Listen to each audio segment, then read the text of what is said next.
Welcome to the Power Monkey Podcast, where we chat with the best in the world about what they do. We invite coaches, athletes, and industry leaders in our community who are willing to open up about their setbacks and successes to educate and inspire our listeners. I'm your host, Dave Durante, with my co-host, Chad Vaughn, and today it's just us. It's me and Chad talking about the Olympic Games. We are just under 100 days from Tokyo 2021, and we wanted to share a little bit of our experiences leading up to our Olympic Games, Chad being in 04 and 08, and me being the alternate for the 08 Games.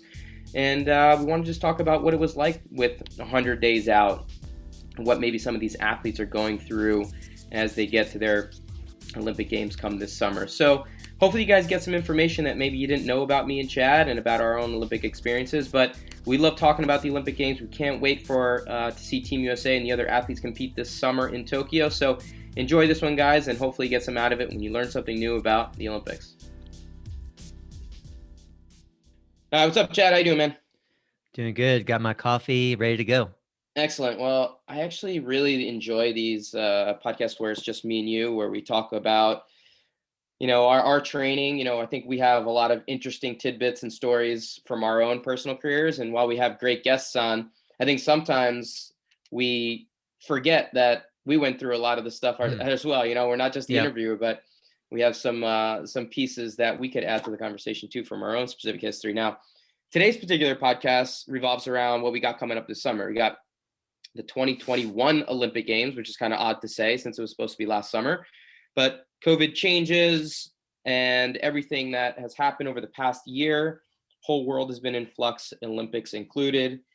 That has led us to having a 2021 odd year Olympic Games, which is very, very strange to say. But with that being said, we're just under 100 days away from the Games. Athletes are gearing up for it. From what it sounds like right now, the Games are still moving forward without any international spectators, which would be maybe a conversation piece too, and get your thoughts on what it might be like to compete at Olympic Games without any spectators, right? Or maybe not your family or not anyone actually rooting for you in your country.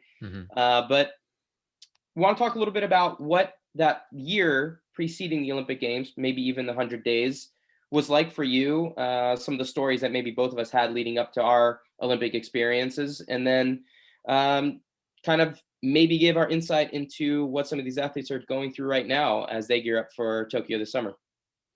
Yeah, absolutely. Around 100 days in, really trying to think about that in the timeline of everything. And, around about 100 days out, or did I say in or out earlier? I don't know, but 100 days out, I think I was still in the process of training to make sure that I made the team, in 2004 and 2008. And so I think that's a big component of what we're talking about today is realizing that most of the athletes that end up going to the Olympics aren't confirmed at the 100-day out mark. Like they're still pushing and fighting and scraping and clawing their way through training and through qualification to make sure that they're there. I think our weightlifting athletes have a little bit of a better idea at this point than we did because we're doing it a little bit differently. We're doing it with like an accumulation of points through,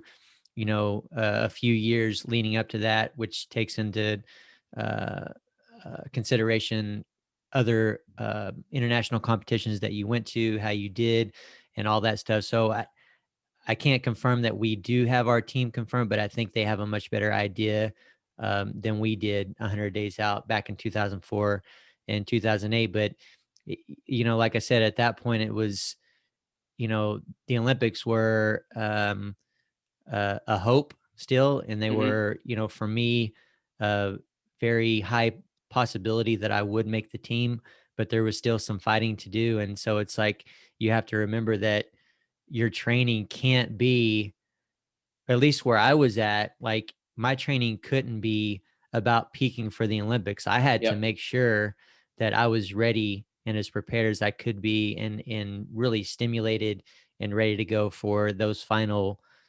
qualification meets to make sure that to either move into the spot that I needed to make the team or to hold on to my spot. So it's interesting. It's interesting, like I think a lot of people from the outside looking in maybe assume, and I did when I was younger, when I was watching, I was like, oh, these people were on the team, on the national team, and they knew they were going for years, right? Hmm. But that's not necessarily the case. And I am glad that things are changing on the weightlifting side a little bit, so that these athletes potentially know sooner, because I think there's a lot of benefit in that. Yeah, you're bringing up some great points because similar things happen on the gymnastics side. Um, I want to touch on a couple things, but just tell me when you were training in '04 and '08 leading up to Athens and Beijing, when was your qualification? You're saying things have changed a little bit now leading up to 2021, but how close to the games did you actually find your spot? Like when was your actual trials? Yeah. So if I remember correctly, the dates on the games both times were around maybe right at the beginning of August. Does that sound right? So Yeah, yeah. 88 So '08. yeah, Beijing was August 8th, yeah. opening ceremonies.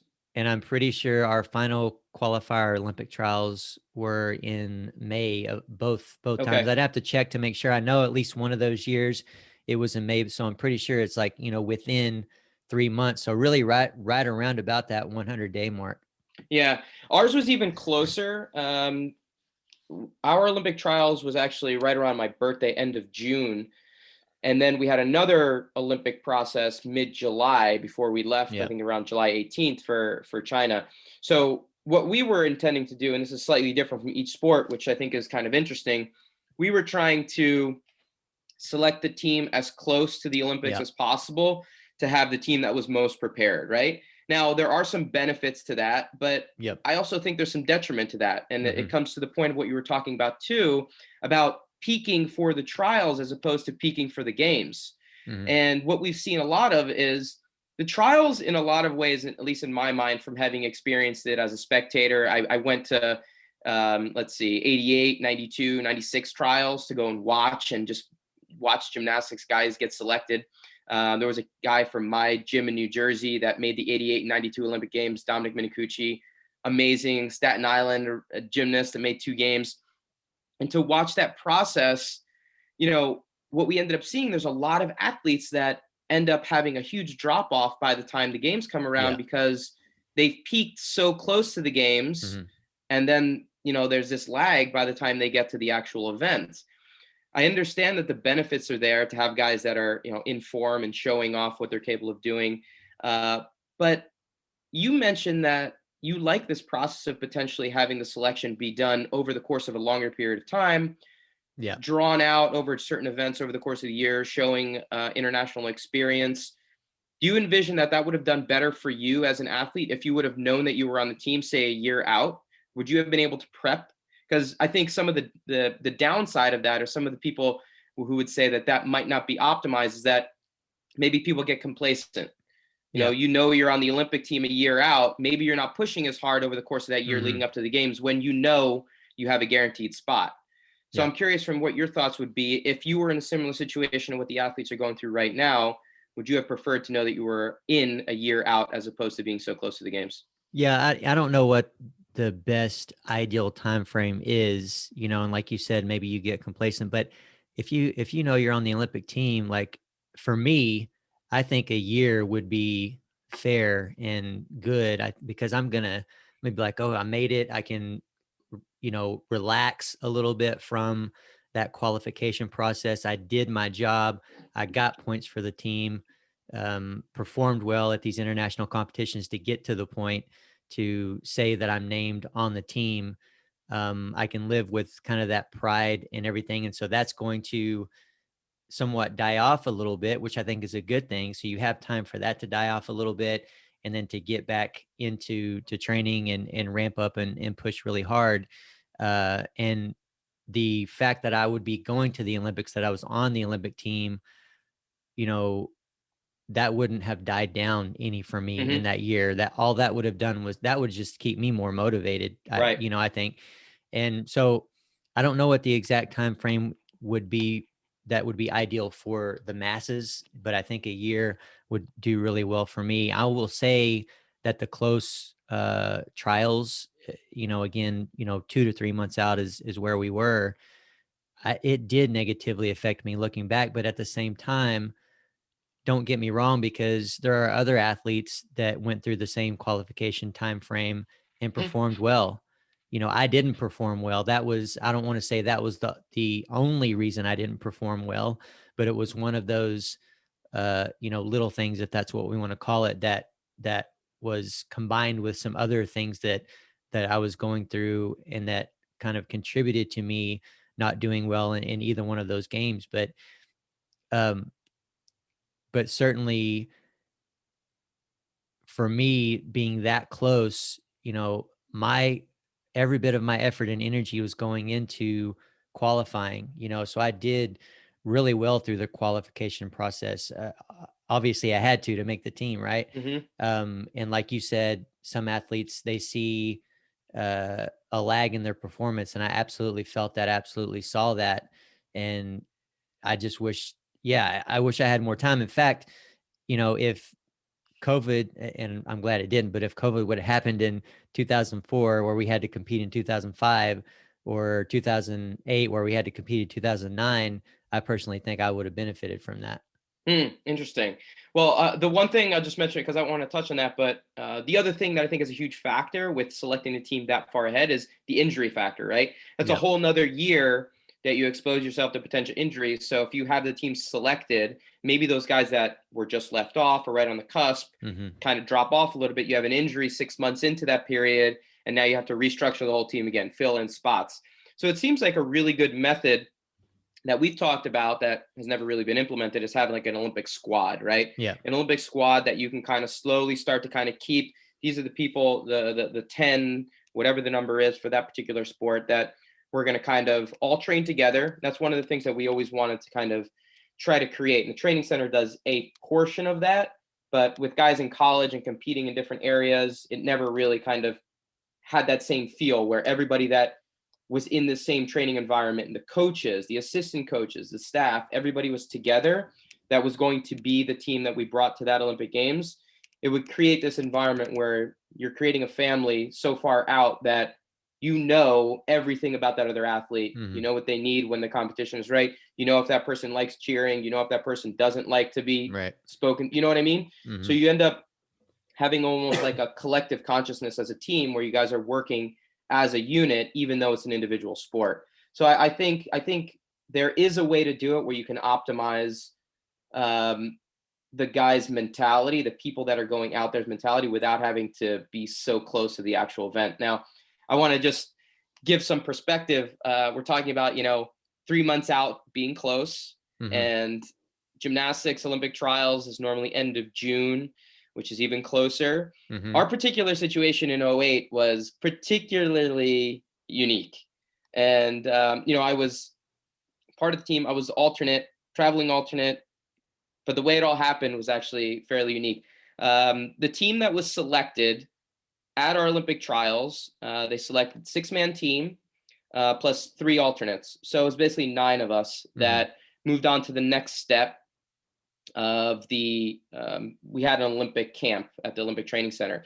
Now, the reason why the alternates were particularly important at this Olympic Games, because Paul Hom, who was our top athlete at the time, Paul, world champion, Olympic champion, probably the greatest gymnast ever come out of the United States, he broke his hand at our national championships a couple months back, and they had basically given him a spot and enough time to heal up, Mm-hmm. to get prepped for the games. And he didn't heal up. Mm. He didn't have enough time to get back. So Paul ended up having to drop out, which meant that out at our Olympic camp, they were going to select one of the 3 alternates to go in. So we had to have another competition to prove readiness. Mm. And the 3 alternates, some did some events, some did all the events, and they ended up selecting Raj Bhavsar to go in for Paul Hom. So at that point, there were 8 of us, and the 8 of us, the 3 alternates, they selected Raj to be Paul's spot. So it was me and Sasha Artemev were the 2 alternates at that point.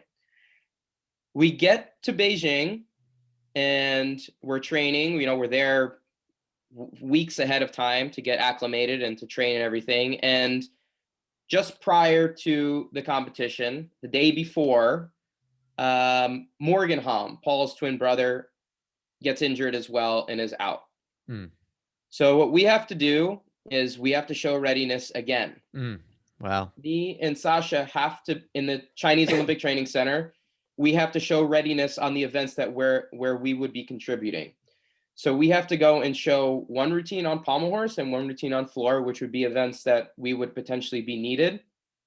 And we did that. And they ended up selecting that night, the night before opening Mm, ceremony, mm, they mm, selected Sasha to go in instead of me for the mhm, last spot. So we went from 9 to 7 over the course of that last month. It was an absolute roller coaster, like yeah. emotionally, the kind of thing that, for Sasha, who ended up going in, and Sasha crushed it. Sasha did his job as well as you could ever imagine. Mhm. I felt like I should have been one competing. I think anyone in that situation should feel like they should be the one Yeah. competing. If you're an athlete, if you're competitive, if you're ready, you should only have one mentality. And they selected wrong. They should have selected me, right? Mhm. Mhm. If you don't, I don't think you should be in that situation. Yep. With that being said, Sasha did a phenomenal job. The team got a bronze medal. They outperformed with anyone that expectations were. We were probably the closest team because of all of these little things that happened out of any Olympic team that I've seen or been a part of over the course of the last 20 plus years. And they ended up doing fantastic. And, it was a testament to Sasha's, mental fortitude that he was able to overcome that and hit that pommel horse routine that put us over the edge to win the medal.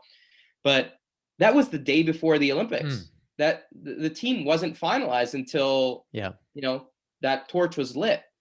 So for us, like, the process was especially unique because of the injury factor that ended up being a piece of it. Like, it was important that we took 3 alternates, but imagine being in that situation where the day before everybody walks for Mhm. opening ceremonies, the team not being finalized yet. That's an incredible story. I didn't have any idea about that. I've always wondered about your specific role in that spot There's there, and more I've to got that story too that we don't need to go into, but it was the hardest and best time of my life. It was yep. very, very interesting. Yeah. Yeah. Oh, sure. And that's the way I explain my Olympic experiences as well. The hardest and best experiences of my life, because it all. When I think about the way that I performed and some of the things that I did through those times, it's very painful. Um, and it's hard to think about, but at the same time, I had some good times, and it's so much of what shaped me as a person and the coach that I am to this day. But I can't even imagine being told, being over there and having to stay ready and being told the day before, oh yeah, guess what? You got to weigh in tomorrow Hmm. because you're being pulled in to this competition. And I can see that as maybe either being extremely detrimental to me or very beneficial to me, because maybe I relaxed enough to sit and accepted that, okay, I'm here.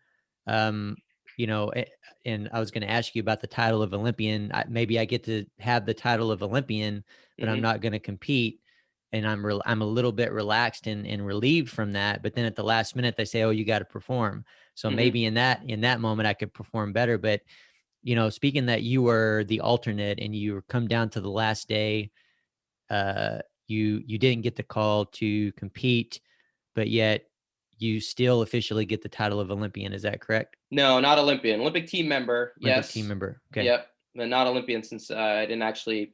Once you actually raise your hand and compete, that's when the Olympian. When you get to actually say those words. But yeah, the process was very, very different. It's different for everyone, right? But we ended up having our Olympic trials. We had our national championships, 2 days of qualification. Olympic trials, 2 days of qualification. Olympic team day, Olympic team training center competition, which was 2 days of competition. That was in July.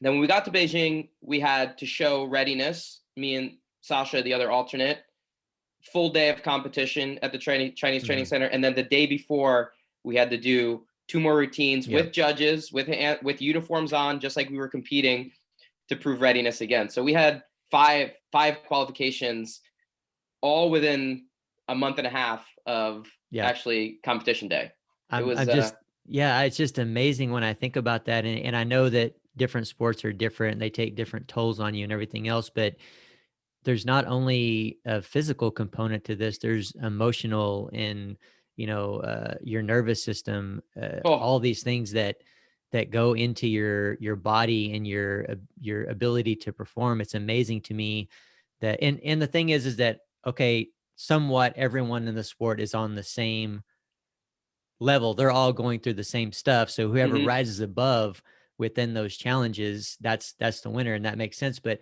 it's also crazy to think about you guys perform so well to win that bronze medal, because and a part of this was just where I was um in my career, the spot that I was in, and I didn't do well in 2004. So I desperately, I mean, that word desperately is an understatement, wanted to perform well. I Hmm. wanted to put together my best performance at the Olympic Games in 2008 to kind of prove to myself that I belonged there in 2004, that I did, that it wasn't wasted, that I learned some lessons and everything else. And so I was pushing so hard Yep. to make the team to be able to go back in 2008, and with some political stuff that was going on, and everything else, just qualifying in the first place. But along with all those other things, it was when I made the team in 2008.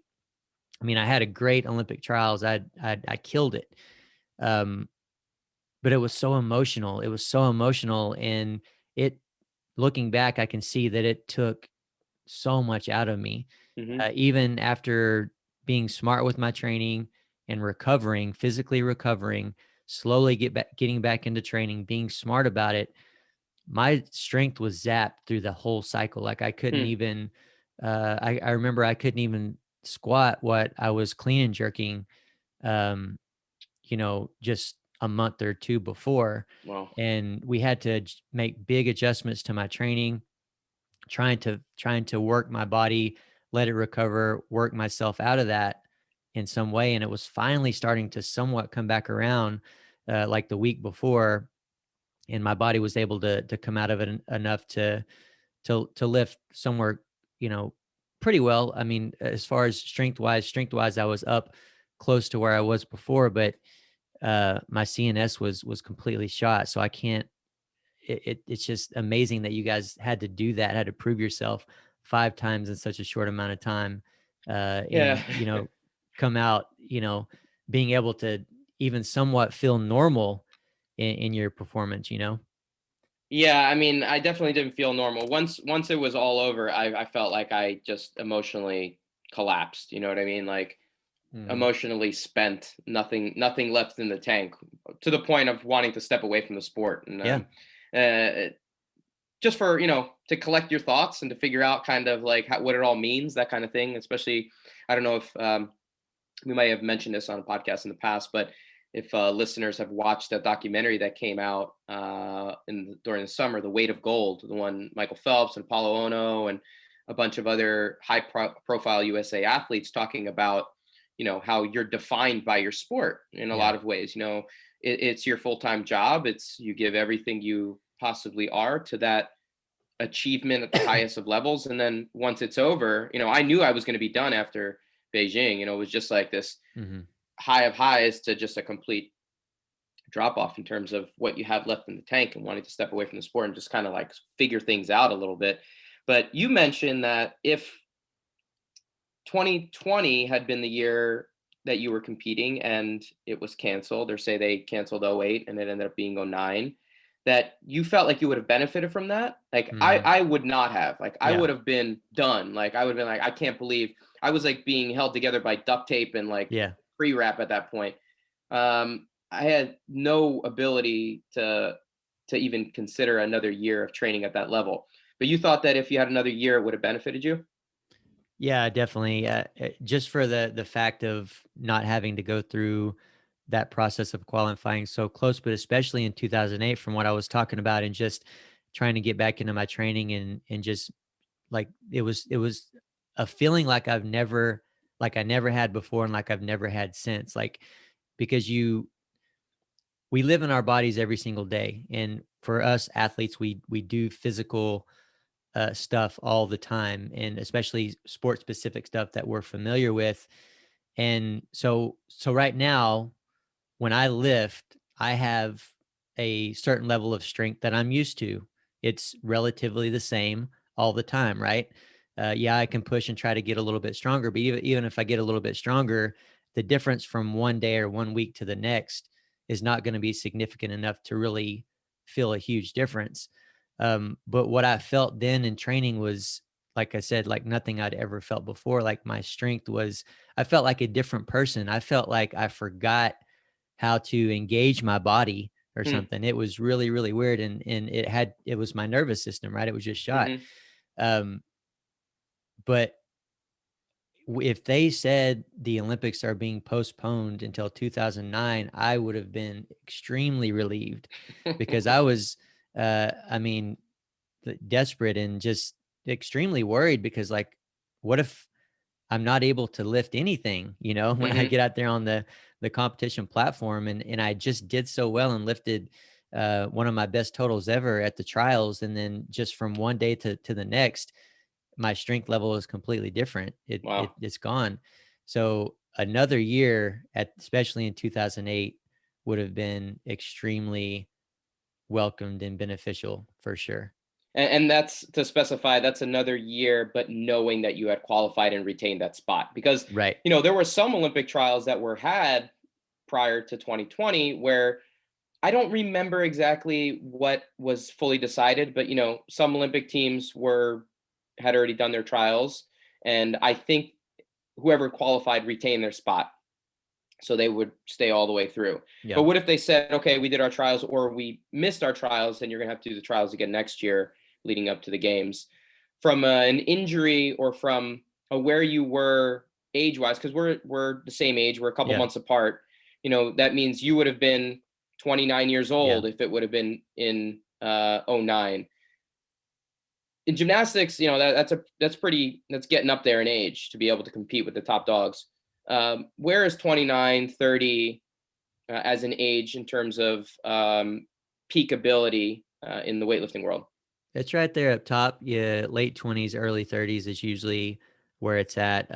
My strength probably peaked when I was uh, late 20s. The strongest I was actually 2007, the year before 2008, and then but at the same time, I lifted my best total ever in 2011 when I was Hmm. 31. Okay. So, I mean, at 2008, I mean, really, I was still feeling good and like I had some ability to even get a little bit stronger as long as I was healthy and everything else. So, I think in 2004, if it would have been postponed, I would have been, and they said you have to requalify, we have to cancel, and so you have to requalify in a year.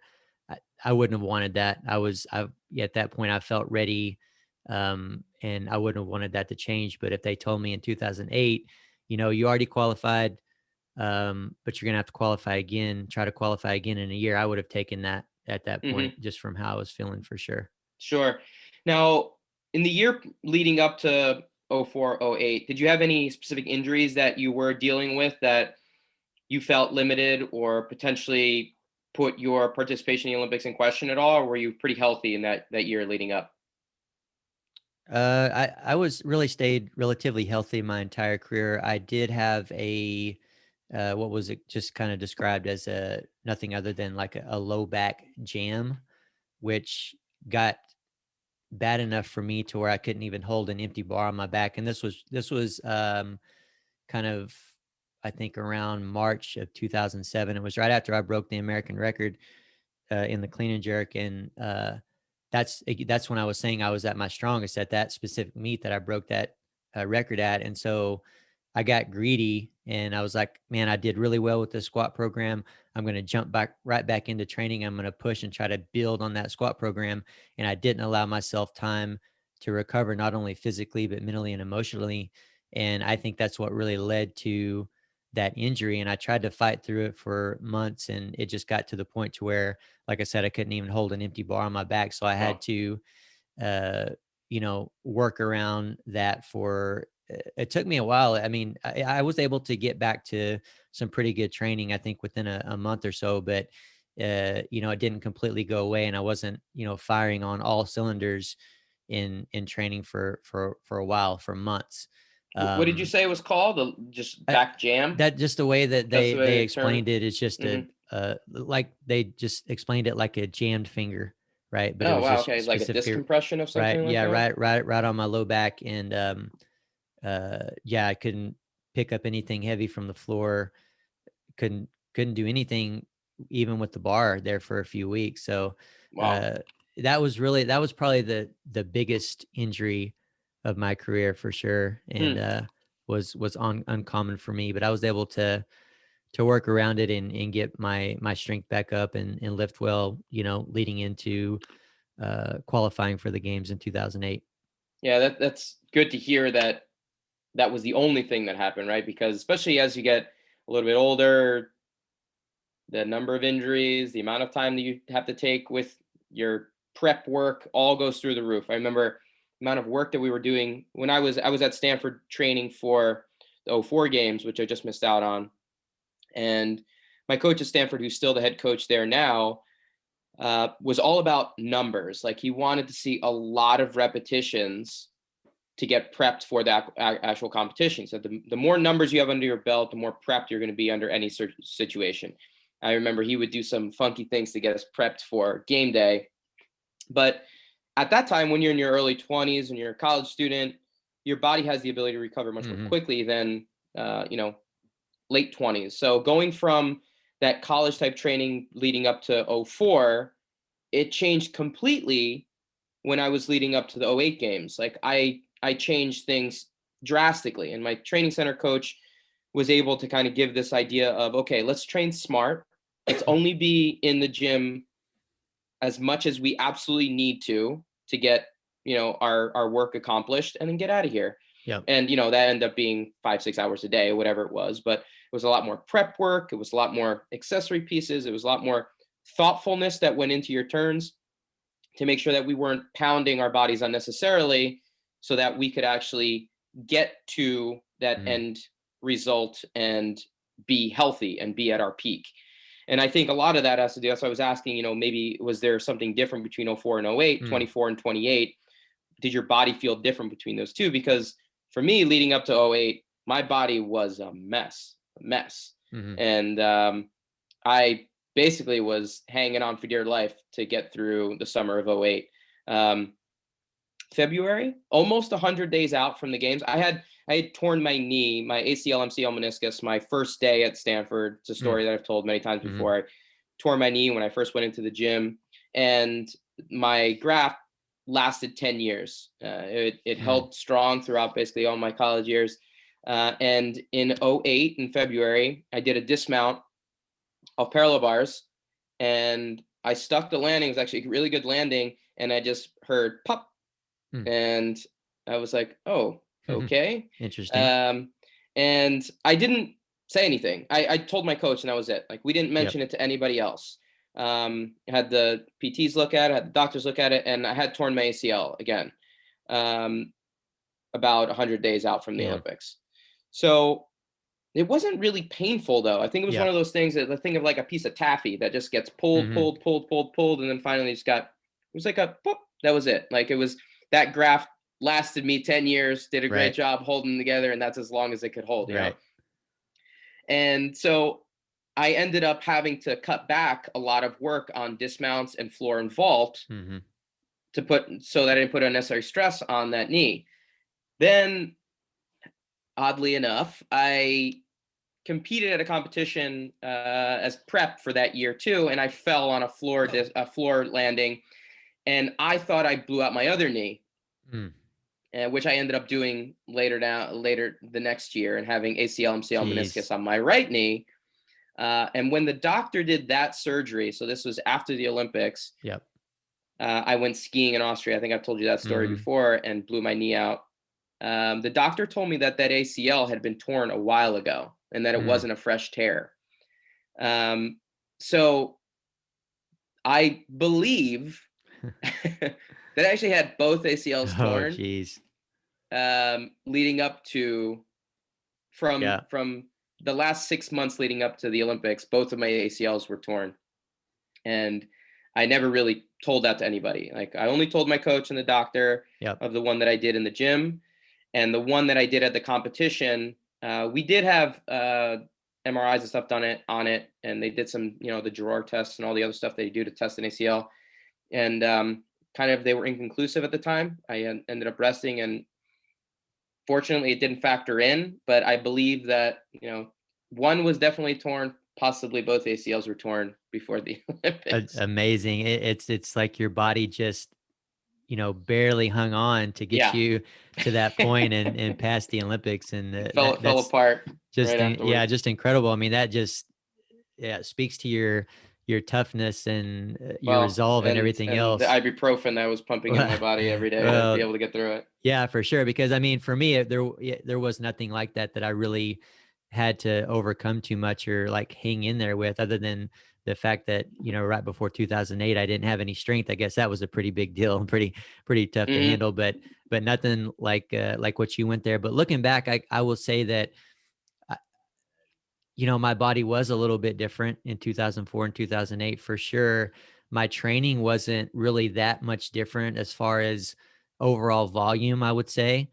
Um, but my ability to recover was a little less in 2008. I think if same circumstances would have been handed to me in 2004, that was my second Olympics, and the emotional qualification and everything else, and I was only 24 years old, maybe I wouldn't have felt that loss of strength that I did after qualifying. Maybe things would have been different there.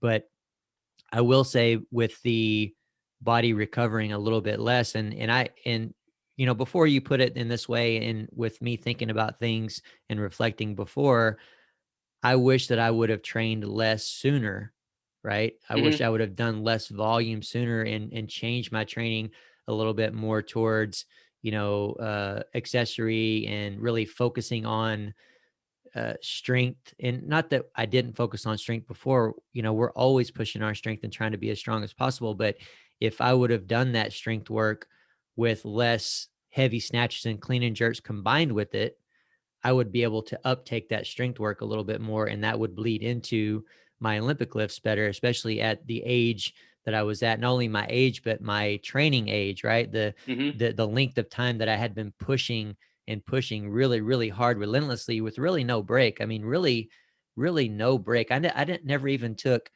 a week out of the gym. I mean, Hmm. I would take at the most 3 days, and that was Yeah. rare.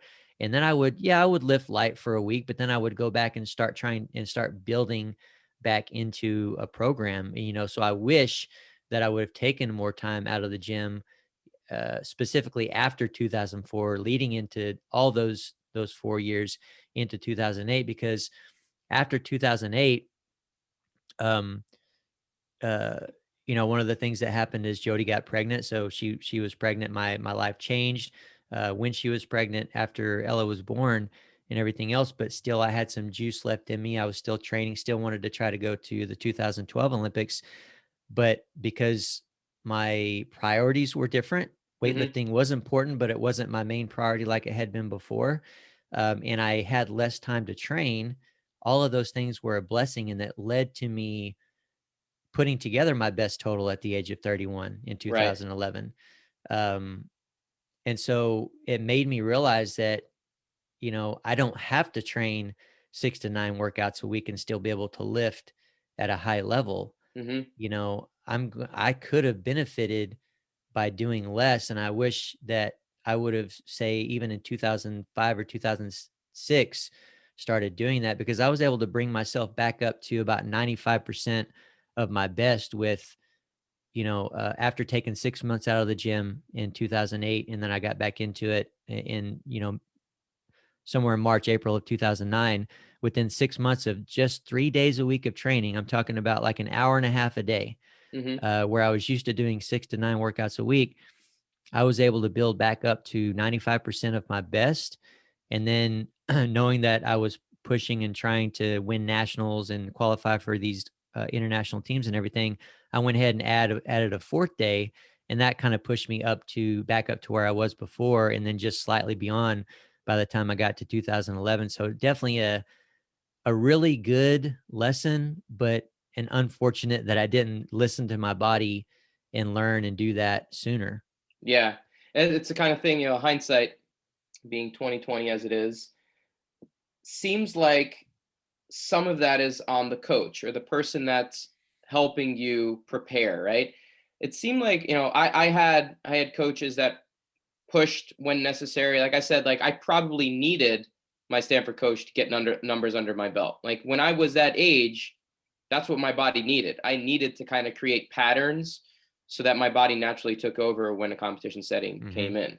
Now, I would never have been able to do those same numbers later on in my career. And the coach that I had at the training center was the right coach for me at the right time for me to be able to maximize on my age Mm-hmm. and, what I needed to do. Do you feel like it seems like a lot of your training was, self-programmed, Yep. you created your own plans. Did you have anyone through your Olympic runs that kind of oversaw anything, or were these things that you just determined on your own and looking back like, man, I wish I would have changed, but how would you have known if no one was there to kind of oversee it?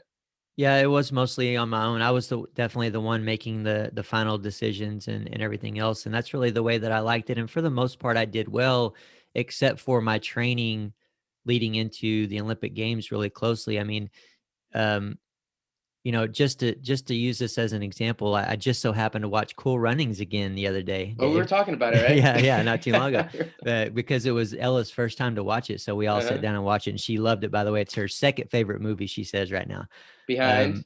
Um, what is her favorite one right now? Oh, Wayne's World is her favorite one right Oh, now. wow. Yeah, All yeah. right. So Love she's it. her and her friend are gonna do a talent. They're on their talent show. They're gonna be Wayne and Garth, and she's gonna be Garth because she's got the glasses and the blonde hair and everything. But anyway, uh, that movie is awesome. But it was emotional to watch it just because it's talking about the Olympics and makes me reflect and everything else. But like I've said before, one of the things that John Candy, the coach, says is that when one of the athletes asked why he cheated and got his gold medals taken away, is that he says he wasn't good enough, or he had to win. He had to do anything. He had at all cost. He was going to do anything to make sure that he won. He says if you're not good enough uh, without the gold medal, then you're not going to be good enough with it. And really, I can see in myself for both of my Olympics, and probably even more so in 2008 because I was a little bit more desperate to do well. Like it was everything to me to put together a good performance. And it wasn't good enough to just be there and to not do that. I wasn't good enough, in my mind, if I didn't do well. And bringing that all back to my training, specifically after I qualified and those months leading into the training, I can see that in my training, in my mentality, and the way that I wrote my programming. Um, all the things that I did and the decisions that I made were based on me needing and not being good enough without a good performance. And so they were all desperate decisions. It was all based on desperation. Hmm. And going into the performances, trying to perform well, my thoughts and my actions were all desperate, right? So I don't even remember what your question was that led to all that, but just basically saying that, oh yeah, you were talking about me writing my own programming. And Yep, so not having a yes, coach.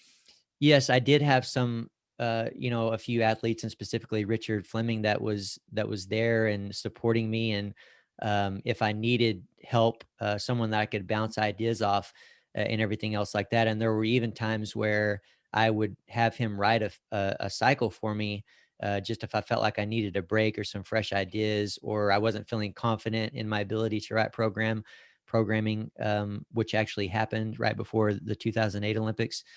Um, but it should have just went one way or the other with me. I should have went all in and been confident and trusted what I was doing Hmm. in my own programming and my writing, or I should have went all in and just gave all that to someone else, Right. completely, because I found myself at times, even if Richard was writing for me, I was somewhere in the middle. So I wasn't completely committed to what he was doing with me.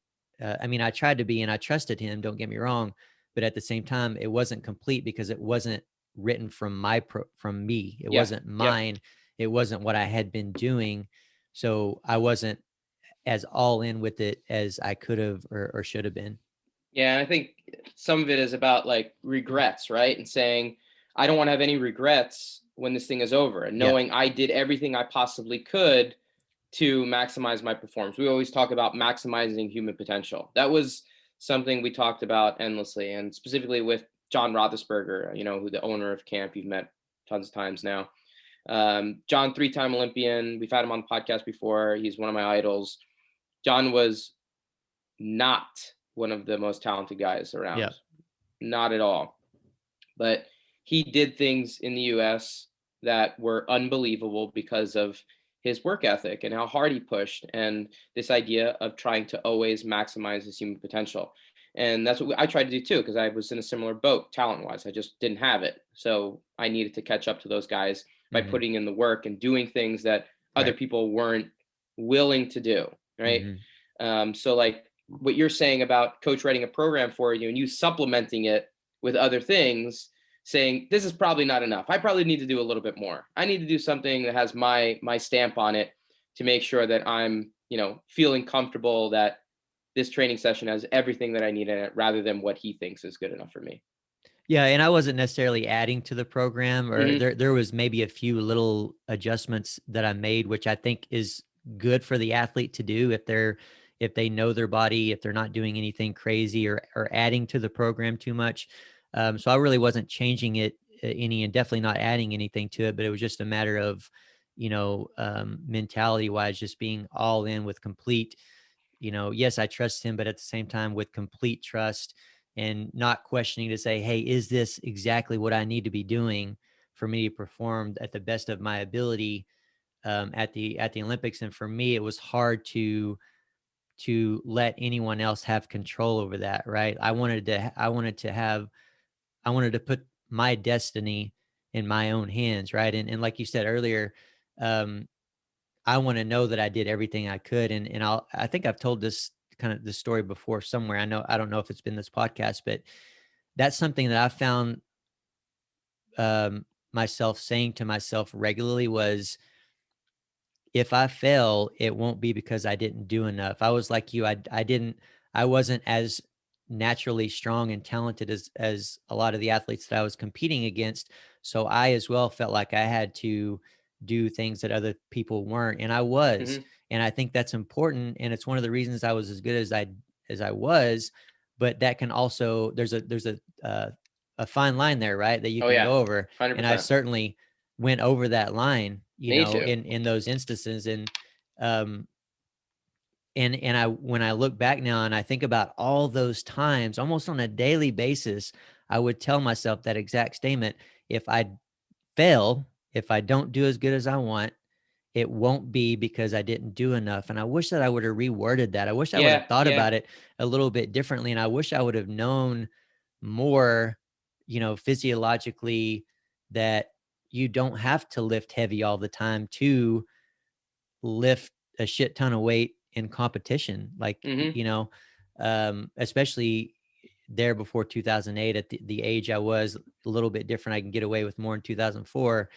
But yeah, it's those tough lessons. And here's the thing, a part of me, when I think about these things that I learned, that I try to give to the athletes that I coach and that I teach, and or if I'm mentoring someone, or let's say if I had the opportunity to speak to the athletes that are going to go to the Olympics here pretty soon, what would I want to say? And I've got all these things and lessons that I want to share with Hmm. them, that when I think about them, I'm like, man, I wish someone would have been there to tell me all these things. Now I wish my older self right now could go back in time. Well, Yeah, sure. I don't want to change anything, but I'm just saying, if I could speak to my younger self and say, hey, like, don't do that, because this is what it's going to lead to. This is what you're setting yourself up for. A part of me feels like I was cheated because I didn't have that. Although I will say that there were a few people in my corner that were trying to tell me some things that I heard, but I didn't take it in and I didn't implement them. So Right. even if someone handed me these, what I feel are gold nuggets on a silver platter, probably wouldn't have done, like, what I probably wouldn't have done with them what I Mm-hmm. should have done with them, right? Because I'm hard-headed, like we all are, and like you have certain ways of thinking and certain things that you think you need to do, certain strong beliefs, and the only way you're going to change them for the most part is if you learn them on your own, Yeah. right? So Yep. that's very much the way that I was, and I did overall I did good. I mean, I made it to the Olympics twice.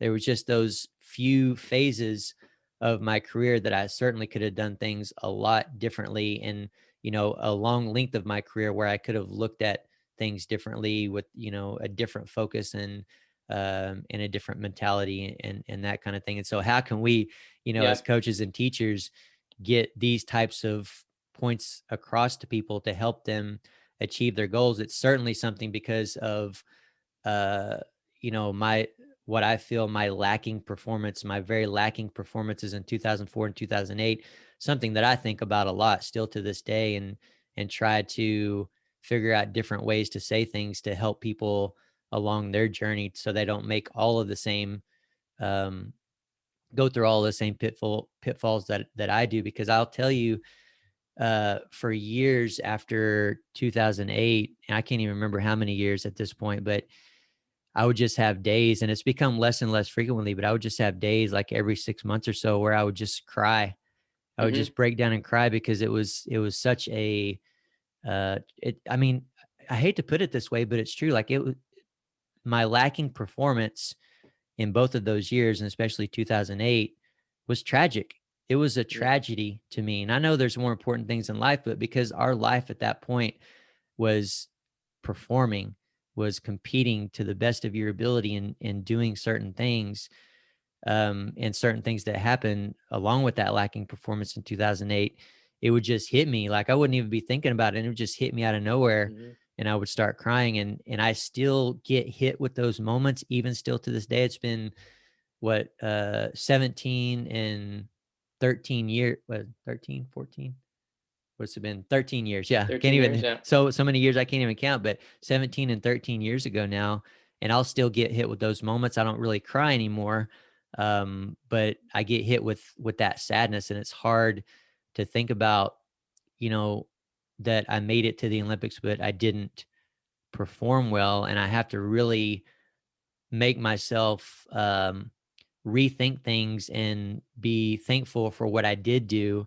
Right. and thankful that actually did go through those things, because it did, going back to what I said before, it did lead me to be the coach and the teacher that I am today. It motivated me and inspired me to Mm. be something for other people that maybe I wouldn't have been inspired and motivated to be if I would have went and won a gold medal, for example, or broke world records. And because I think if I would have done that, I would have been fulfilled. You know what I'm saying? That Mm-hmm. would have been, in my sport of weightlifting, that would have been enough for me. And I wouldn't need, I need in quotations, I wouldn't need to be doing the things in weightlifting that I am I wouldn't need to write this book that I'm writing and get Right. all of this out. And so it makes me wonder for you too, as well, Dave, and something that I've never asked you, but being that you were so close to being an Olympian, and this whole, and even I was confused about it. This whole confusion about people calling you Olympian, but you're not. I was an Olympic team member, Mm-hmm. having to battle with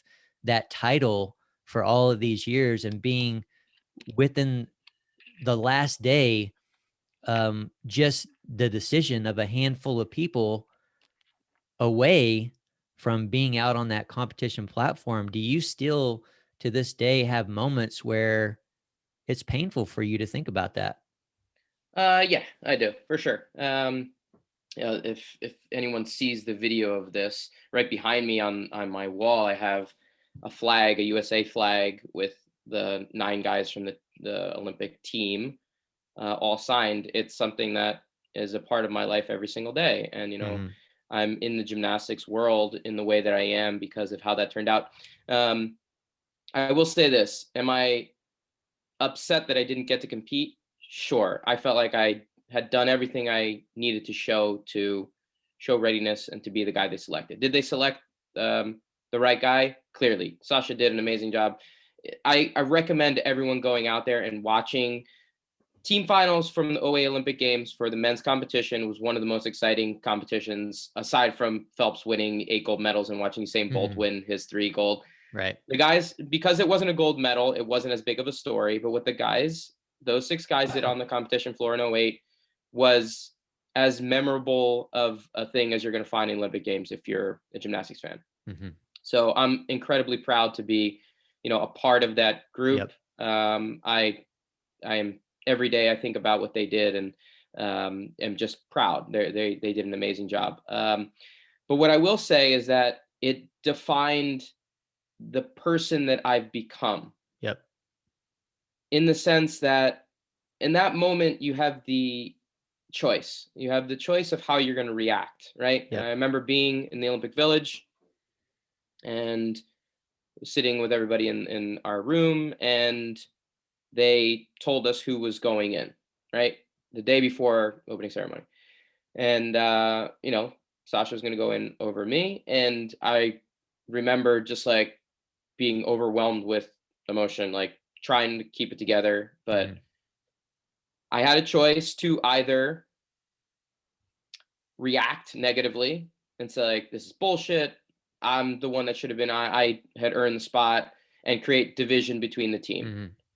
Who would that have been beneficial for? Absolutely no one. Yep. Zero.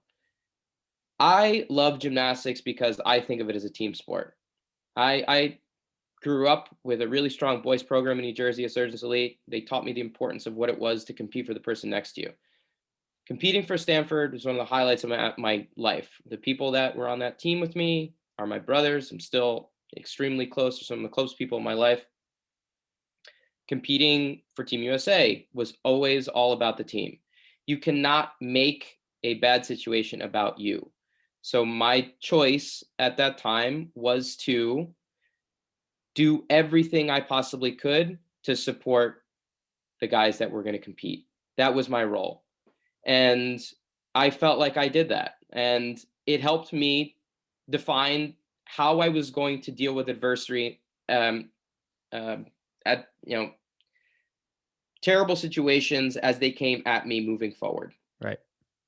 Every situation in my life post Beijing 2008, I would say, okay, here's an opportunity to choose a path. How are you going to deal with it? And I would look back at how I dealt with that being one of the most painful moments of my life. And I think I dealt with it in a really positive way, in a way that I would hope I can convey that to Mhm. my kids, and like helping them understand that when you're faced with a challenging situation, that you have a choice. You can make the situation worse, even if it doesn't work out for you, or you can make the collective better. And that was my choice. I've always tried to do what's better for the collective rather than for myself. And that was a defining moment for me. And it's allowed me to have a career within gymnastics in the way that I've had post Beijing. So it was a defining moment in my career, Mhm. even though, or because of the way that it turned out, Yep. not in spite of, because of the way that it turned out. Absolutely. That's beautiful, Dave. I mean, that just speaks to, your character and why you're a champ, man. And you were in that way a huge part of that team because you supported them in that way. And you were also there because look, the athletes that I competed against to make the team, for example, they were a part of that. They Yeah, were really a part of that team because they pushed us that were on the team to lift the weights that we did, sure.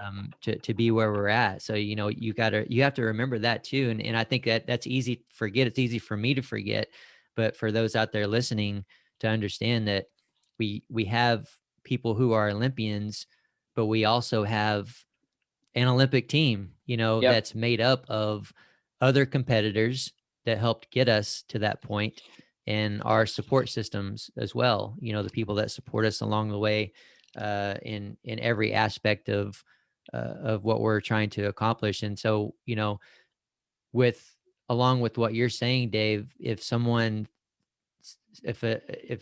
a genie came to me and said, I can go back and give you a 6 for 6 performance in 2008 and 2 American records.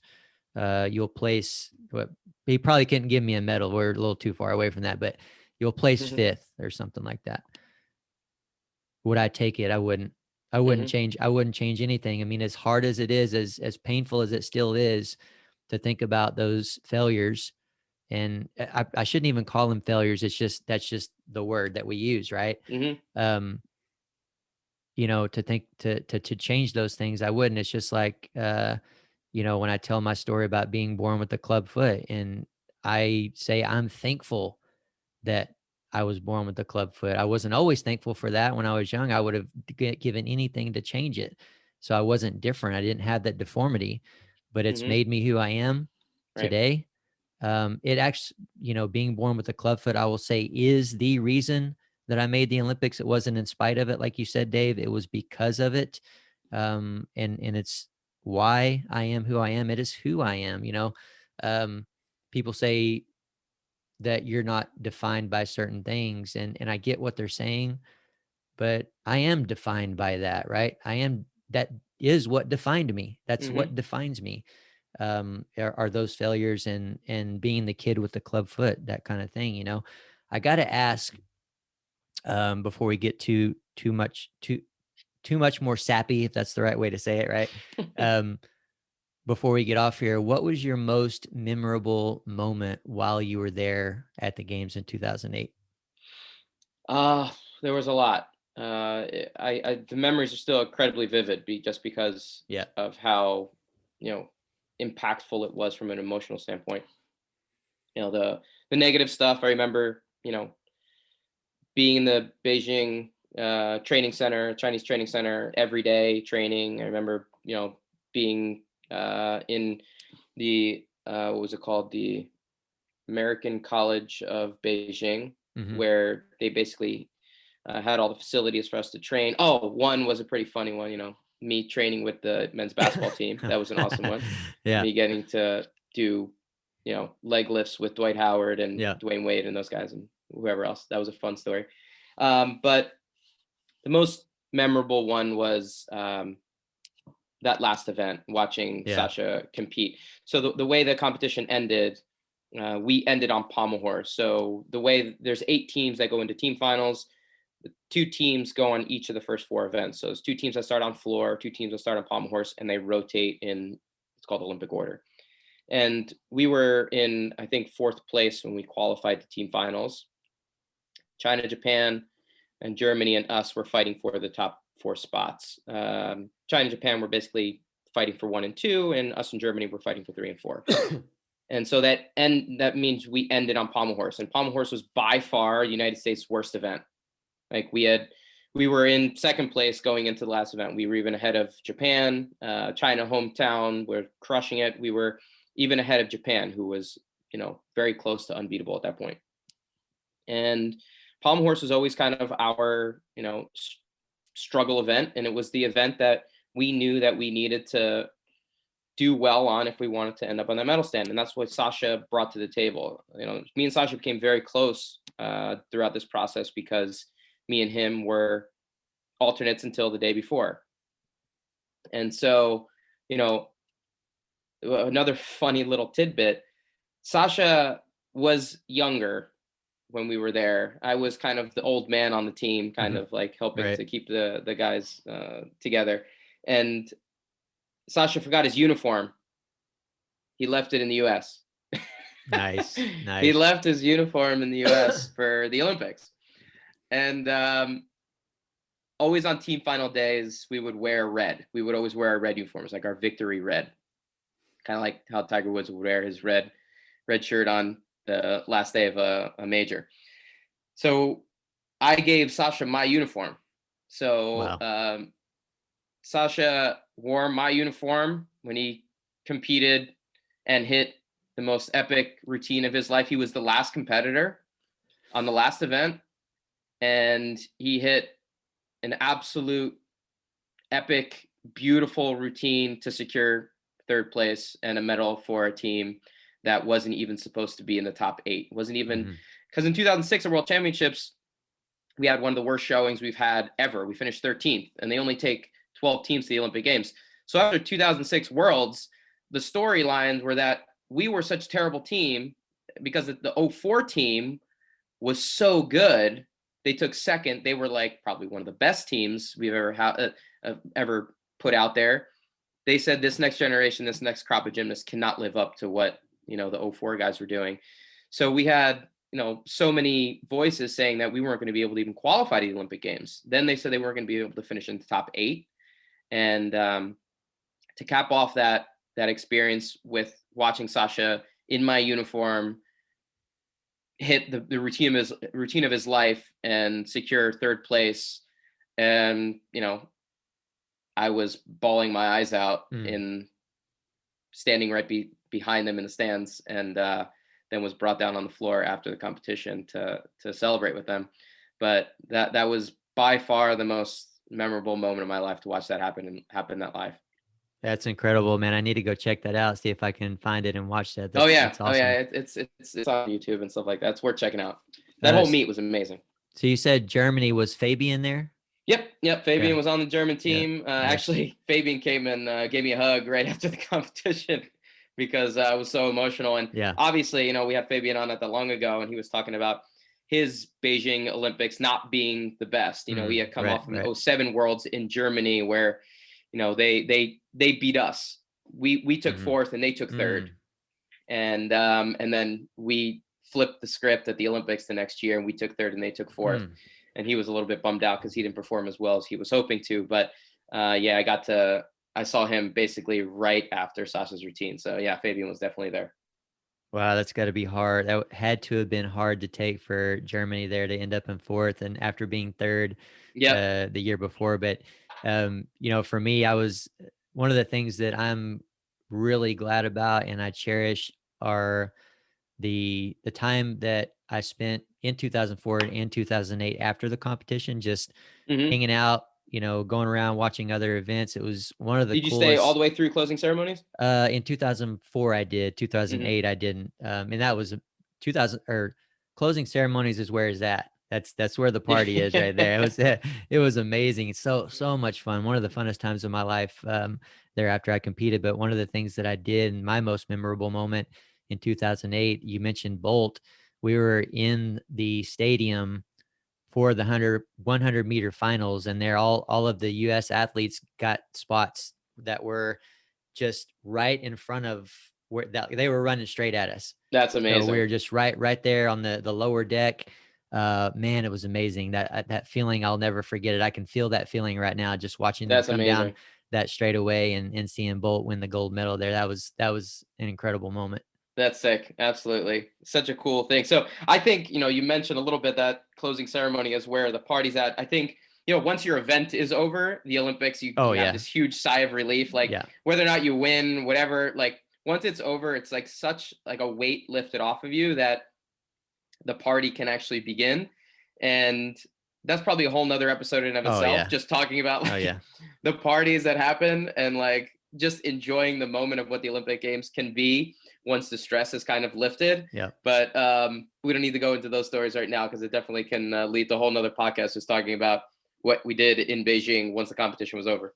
Yeah, well, all I will say is that if you think about all these athletes that get together that have been restricting themselves from any liquor, probably any beer, from everything, they've been good and on point with their training and strict and everything else, and all of a sudden they get the freedom, so you can only imagine the drinking that goes on and the partying and everything else. But yeah, another episode for sure. Yeah, absolutely. Well, that was man, it's a great talk there, Dave. It's cool to hear some more stuff about you and some of the things that you went through and reminisce a little bit and spark up these emotions, and that's the thing about an Olympic year, which was a little bit weird last year because for me it got turned on a little bit and then turned off, right?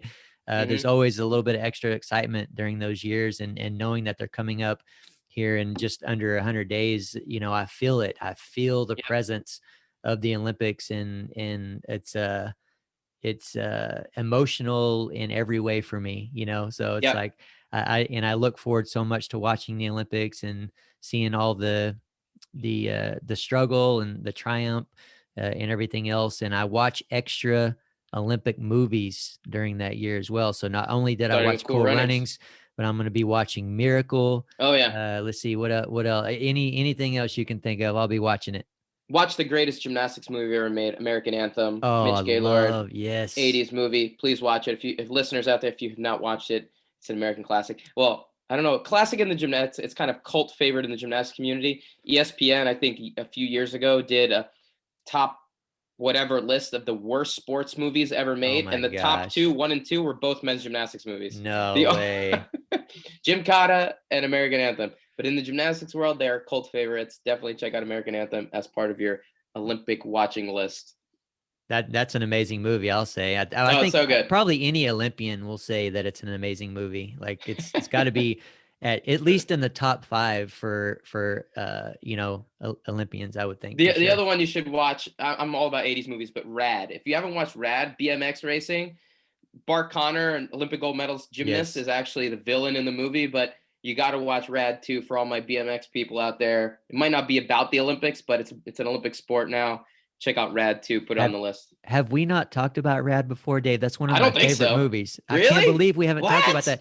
that. Are you It's one serious? of those movies where I say, okay, if you're an athlete and you want to be the best that you can be, but you haven't watched a movie Rad or Vision Quest. We've talked about Vision Quest No, we have before. not. Have you seen Oh yeah. Vision Quest? Oh Okay, yeah, yeah. Vision Quest Absolutely. is one of my favorite Yeah. movies too. And I'm telling you, if you're an athlete and you haven't watched those 2 movies, go do it. That's your next step. Go watch those movies right now. They're amazing for sure. And we actually just watched Rad not too long ago either, because Ella hadn't seen that. Oh So my there God, Chad, you and just moved up a notch in my book here. yeah, and right after I had she no watched it, idea. guess what? She said it was her favorite movie. But then she watched another movie, and it kind of goes down the list a little bit.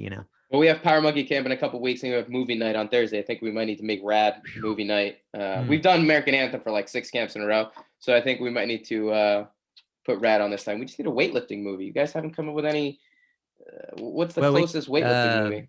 yeah, there's not really a weightlifting movie other than Strong, which is the documentary on Cheryl. We could put that on. Oh yeah, we can Yeah, do that. Yeah, yeah, Cheryl. Well, Cheryl needs an epic story. Like we need to find like famous actress to play Cheryl and just make an yep. amazing movie about Cheryl's life. Oh, for So sure. we'll work That'd on be a that. good one. There actually is a movie being made about weightlifting. I mean, it has weightlifting in it. It's about weightlifting, but it's meant to be, like a regular feature film. I'm All not sure if right. it's ever going to be put out or not, but there is someone working on that and trying to make that happen. So, Well, Chad, love having these conversations. Really great. I think the one thing I would just leave our listeners with is appreciate the fact that these Olympic athletes leading up to Tokyo are going through things that you probably don't know um, until after the fact, right? yeah, 100 if days if out, even then, if even then, right? Like we're imparting some of our stories now, 10 plus years later, just to kind of give some insight into some of the things that happen along the process. People only see the end result, right? They only see mhm. what happens in front of those NBC cameras, and they sometimes lose some of the preceding steps that allow for these athletes to perform and show off what they do once the cameras are turned on and they raise their hand or they step in front of that barbell. So I would say appreciate what these athletes are really going through. It really is their entire lives up to this moment. And cheer for whatever country you're from. Cheer for those USA athletes if you're from this country, and really appreciate what we have. The Olympics are an amazing thing, and I can't wait to see them this summer.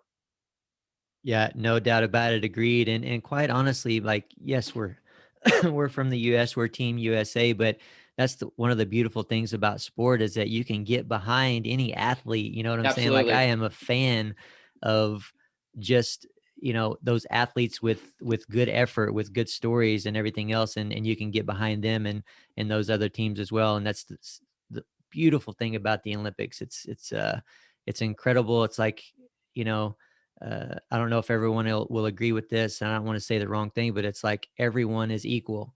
Hmm. Like everyone is treated as equals. I've never seen, um, from my perspective anyway, I've never seen anything different. Maybe things are a little bit different through the qualification process, and maybe there's some prejudice and that kind of thing and political stuff going on. But it just seems like, being an athlete that's been a part of 2 Olympic Games and 3 or 4, I can't even remember, 3 or 4 Pan Am games where Hmm. all these athletes are coming together And it just seems like, just using color as an example, you don't, I just don't see color, right? And Hmm. you don't see any different. And it's just such a beautiful thing that the Olympics are, and that sport is. And it was a pleasure to be able to share and talk through some of these things today.